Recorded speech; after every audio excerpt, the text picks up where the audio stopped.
Estão abertas as inscrições para a contratação de agentes de combate às endemias para Passo Fundo. A seleção vai ser através de prova de títulos e as inscrições podem ser feitas até sexta-feira. O salário é de R$ 1.125 com um adicional de insalubridade. Outras informações no site da Prefeitura de Passo Fundo. Previsão de instabilidade para os próximos dias em Passo Fundo. As temperaturas vão ficar ali perto dos 28 graus. Veja então como se comporta o tempo amanhã e também na sexta-feira.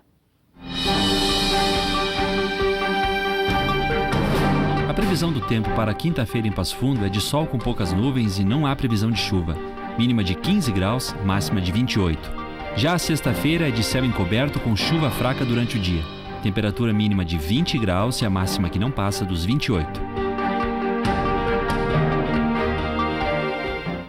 O verão começa oficialmente no dia 21 de dezembro. Então, nós estamos aí há pouco mais de um mês para a estação mais quente. E agora é uma época que muitos começam a se preocupar com exercícios físicos para perder peso rapidamente. Só que isso pode se tornar um problema se o exercício for feito de forma errada. Na série sobre a luta contra a balança, série essa que nós estamos apresentando durante toda essa semana, o nosso convidado de hoje aqui no estúdio é o educador físico, doutor nesta área, professor Nelson Tagliari. Seja muito bem-vindo mais uma vez ao PFTV. Hoje nós não vamos lhe pedir para fazer atividade física aqui no estúdio, mas queremos começar sabendo, professor, tudo que a gente sabe, o quanto é importante a atividade física, o que mais pode ser dito em defesa do exercício físico? Olha, realmente existe uma movimentação mundial pró-exercício físico e todos os benefícios que ele tem demonstrado na saúde, na qualidade de vida dos indivíduos. Ou seja, não basta viver mais tempo, tem que viver bem, melhor e curtir a vida de uma forma mais ampla. E a idade chega para todo mundo e nada melhor do que você poder entrar nesse processo de envelhecimento em forma. E um dos problemas maiores que a gente vem enfrentando a nível de países tanto desenvolvidos até países menos desenvolvidos, é essa questão da obesidade, né? A gente acompanhou, ouvimos um pouco da primeira reportagem aí, a saúde do homem, o homem acaba se cuidando um pouco menos, não é? Menos de uma do que as forma mulheres. geral. Eu acho que o homem tem medo de médico, né? Mas eu acho que não precisa ter medo de fazer exercício físico. De forma alguma. O problema maior é a vontade de você ingressar num programa de exercícios físicos.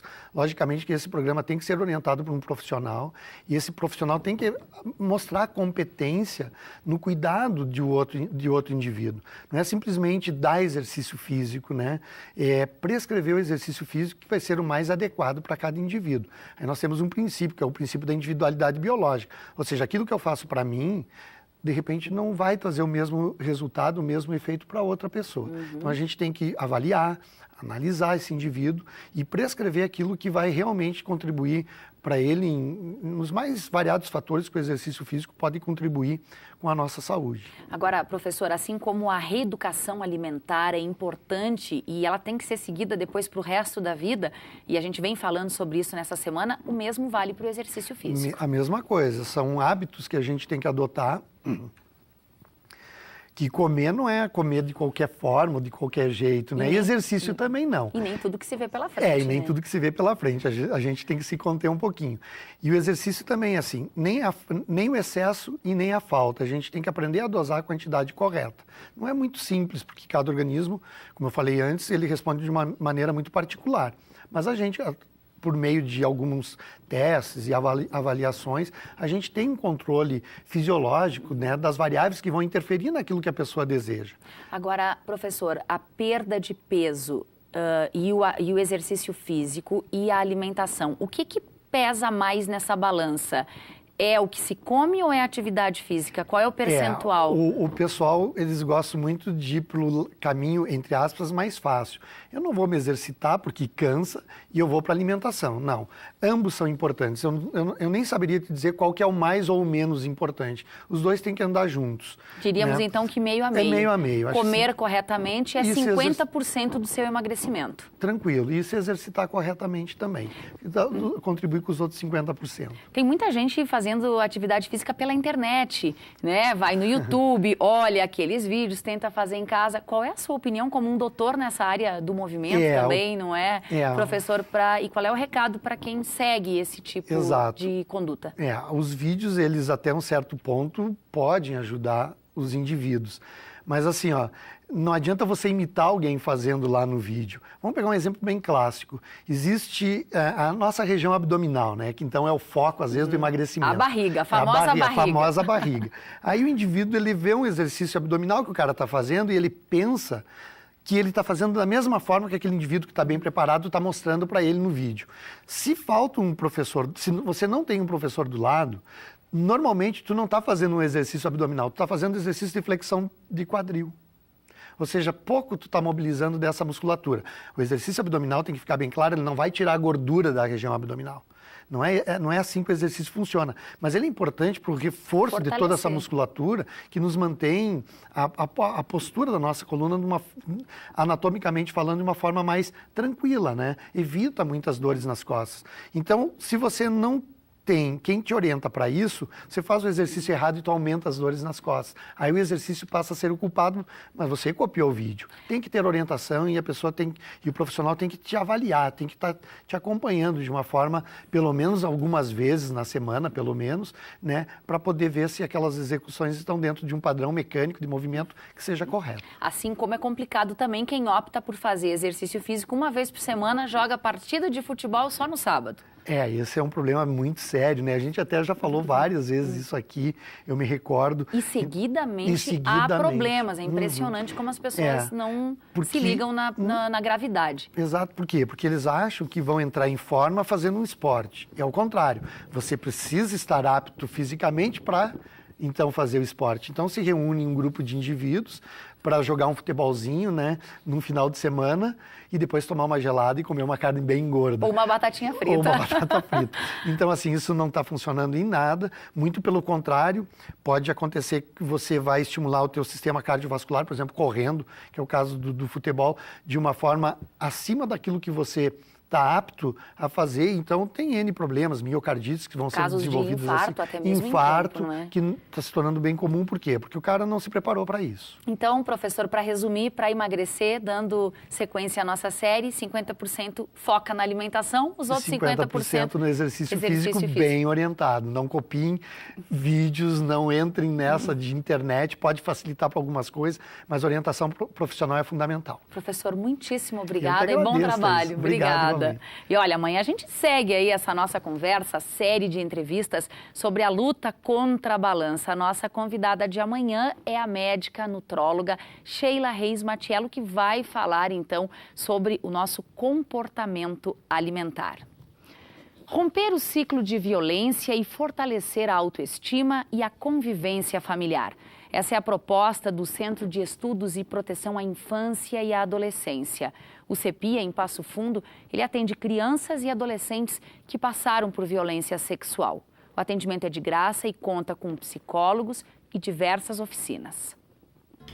Mais de 80 mil denúncias de violações de direitos humanos contra crianças e adolescentes foram registradas em 2015.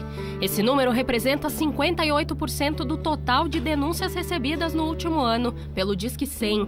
Mais de 17 mil casos foram de violação sexual. Os traumas são inúmeros e abalam toda a família. Com o propósito de amenizar essas marcas, a Sociedade de Auxílio à Maternidade e à Infância criou o CEPIA. Há 11 anos atrás, nós nos demos conta que Passo Fundo carecia urgentemente de algum órgão, alguma entidade, algum grupo que fizesse um atendimento para as crianças com suspeita de violência sexual. Nós oferecemos, então, a avaliação de casos com suspeita de violência sexual. Esses casos são encaminhados pela Delegacia de Proteção à Criança, pelo Ministério Público ou juizado diretamente ou pelos conselhos tutelares. Aqui no Centro de Estudos e Proteção à Infância e à Adolescência, as vítimas de ofensa sexual de 0 a 18 anos têm atendimento psicológico uma vez por semana com profissionais especializados. Elas também participam de diversas oficinas, como teatro, música, dança e artes, entre outras. Dessa forma, o ciclo da violência é rompido e elas conseguem retomar a autoestima e intensificar a convivência familiar. Nós temos que trabalhar a criança nesse aspecto psicológico, mas temos que ajudar a criança a ter condições a se reinserir novamente na escola, na família, na comunidade. E achamos que o meio mais prático e mais agradável para a criança fazer isso é através de oficinas. O centro consegue oferecer para elas várias questões ligadas à saúde, à arte, à dança. O que importa é que elas saiam dessa situação de violação de direitos. Eu acho que o objetivo do CEPIA é um local onde elas possam vir para cá, continuar sendo protegidas, não voltem a ser revitimizadas ou vítimas de qualquer tipo de violação de direitos. Na oficina de artes, as crianças trabalham com diferentes materiais. As atividades com a professora Amabile auxiliam principalmente na socialização. São 4 grupos que eu atendo ao longo da semana e a gente sempre trabalha uma temática de artes visuais. Hoje a gente está trabalhando com uma alternativa do mosaico. Dependendo da aula, a gente trabalha com pintura, a colagem, que também pode usar recortes de revista, modelagem com argila. A arte por si só ela já tem seu papel social. E aqui ela se reúne em grupo, ajuda na socialização também, que é fundamental no convívio. E as artes é outra linguagem que as pessoas algumas têm muito mais facilidade de se expressar através dela do que na fala, por exemplo, ou escrita, Em 2016, 175 casos chegaram para avaliação. 57 deles foram confirmados como ofensa sexual. Hoje, 43 crianças e adolescentes estão em atendimento psicológico e mais de 100 participam das oficinas semanalmente. Os resultados não são fáceis de alcançar, são crianças que ficam muito tempo em atendimento psicológico. O atendimento não é um atendimento a curto prazo ou médio, é um atendimento a longo prazo. Eu tenho crianças que a gente atendeu 4 anos, que passaram aqui a adolescência inteira, e hoje você pode ver que elas retornam aqui com sua reconstrução de famílias, muitas vêm com um filho, voltam informando que estão trabalhando, que conseguiram se reconstituir, se reorganizar. Então, acho que isso é bem importante. Como você viu aí na reportagem, essa causa é super importante, porém o CEPIA passa por dificuldades, inclusive financeiras. E aí, para ajudar e arrecadar recursos para o tratamento destas crianças, vai acontecer um jantar beneficente sexta-feira no CTG Lalau Miranda. Os ingressos custam R$ 25,00 e eles estão disponíveis no CEPIA e também no próprio CTG. Essas foram as informações de hoje. Amanhã tem mais conteúdo para você. E não esquece aí, é ao vivo, ao 12h30. Até amanhã.